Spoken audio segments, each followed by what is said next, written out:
Ça vous est déjà arrivé d'être rejeté parce que vous êtes différent?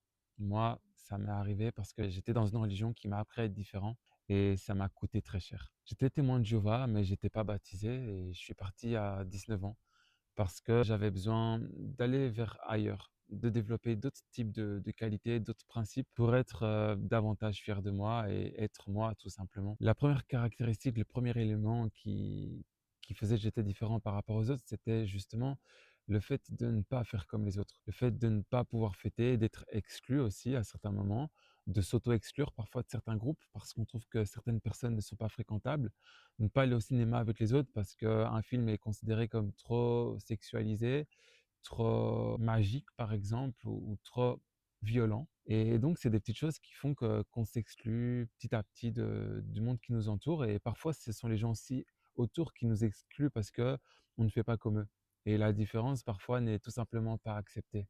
Ça a du bon parce que ça m'a permis de ne pas être influençable, de ne pas être influencé par les autres par ce qu'ils font. Par exemple, la cigarette, j'y ai jamais touché. J'ai toujours eu l'identité assez forte que pour dire non, j'en veux pas, merci, j'y touche pas.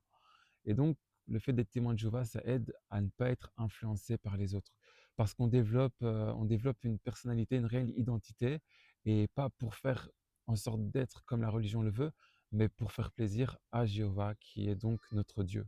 Il y a une pression quand on est témoin de Jéhovah, c'est qu'on a envie de bien faire, on a envie de montrer le meilleur de sa religion aux autres, parce que la religion est assez critiquée comme ça et mal vue. Puis il y a pas mal de bêtises aussi qu'on entend dessus. Et donc, en tant que témoin de Jéhovah, on a toujours envie de montrer le meilleur de soi, d'être irréprochable. Et franchement, ça fout une grosse pression sur soi en permanence, parce qu'on a envie de montrer que notre religion, c'est la vraie, que Dieu est avec nous et qui nous permet justement d'être le plus irréprochable possible, même si on ne peut pas être parfait.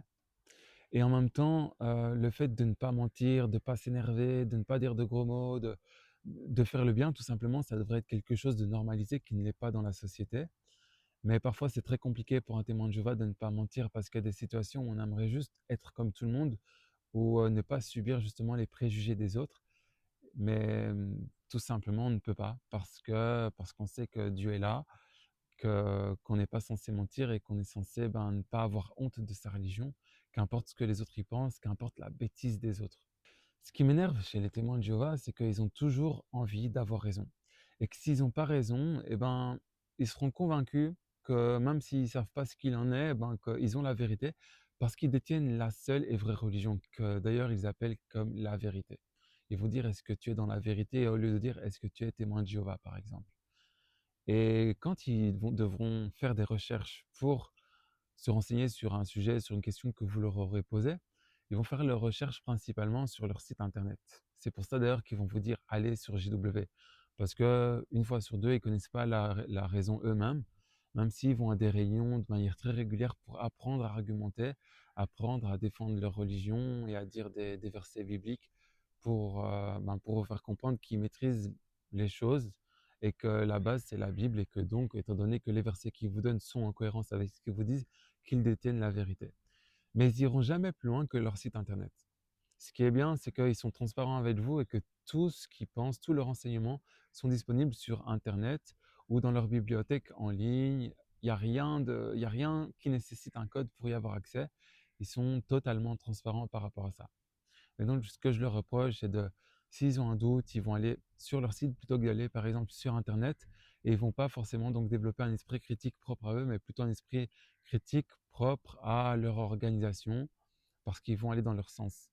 Et ça, on l'a tous, qu'on est témoin ou pas, c'est un biais de confirmation. Le fait de penser que s'il y a une chose qui va nous permettre de penser à charge de ce qu'on pense, on va dire que c'est vrai. Et si c'est à décharge de ce qu'on pense, on va penser tout simplement que c'est un mensonge. Et donc, les témoins de Jéhovah sont persuadés d'être dans le vrai parce qu'autour d'eux, dans le monde, il y a tout qui va mal, il n'y a rien qui va bien. Le Covid, ah ben voilà, une raison de plus que la fin va arriver. Les gens qui sont méchants, les gens qui polluent, les gens qui s'en foutent des autres, les gens qui insultent, tous les actes de vandalisme et la criminalité qu'on entend parler au journal qui est de plus en plus présente, ça montre qu'on est proche de la fin.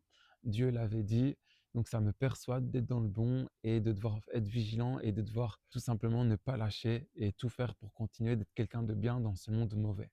C'est un peu des idées que beaucoup de témoins de Jéhovah vont se partager entre eux. Ils sont persuadés d'être dans le vrai et ils vont éviter de se mélanger aux autres parce qu'ils auront peur d'être influencés et ils ne veulent pas être influencés et ils veulent tout simplement être épargnés de ce mal, on va dire constant, ambiant, dans le monde. Et donc ce seront des personnes généralement qui vont se méfier, qui vont être peut-être très sympas, très ouvertes, mais qui vont jamais faire attention à ne pas être trop parmi vous, à ne pas partager trop d'activités parmi vous parce que leurs activités doivent être le plus pures possible.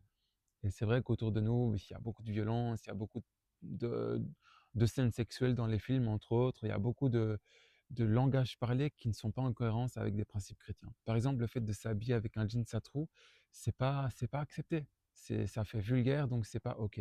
Parce qu'ils ont toujours ces principes d'un ancien temps, assez élevés, assez moraux, à juste titre, hein, je ne vais pas juger ça, mais ce sont des choses que s'ils voient sur vous, par exemple, un trou, ou s'ils vous voient fumer, ils vont se dire, il est dans le monde, il ne fait pas partie de nous, c'est pas quelqu'un d'aussi bon que nous, donc il faut s'en méfier, il faut faire attention, ou alors il faut peut-être simplement essayer de l'aider à connaître les principes de Dieu pour éventuellement l'amener à notre religion. Voilà. Et vous, est-ce que vous connaissez des témoins de Jéhovah autour de vous qui sont un petit peu là-dedans? Est-ce que vous pensez tout le contraire de ce que je vous ai dit? Dites-moi, parce que ben, dans les témoins de Jéhovah, c'est comme nous, ce sont des gens normaux. C'est simplement que chacun vit sa spiritualité avec des principes qu'il se fixe lui-même, parfois subjectifs, parfois plus objectifs. Voilà, il y a des choses qui varient d'un témoin à l'autre, il y a des principes qui varient de l'un à l'autre.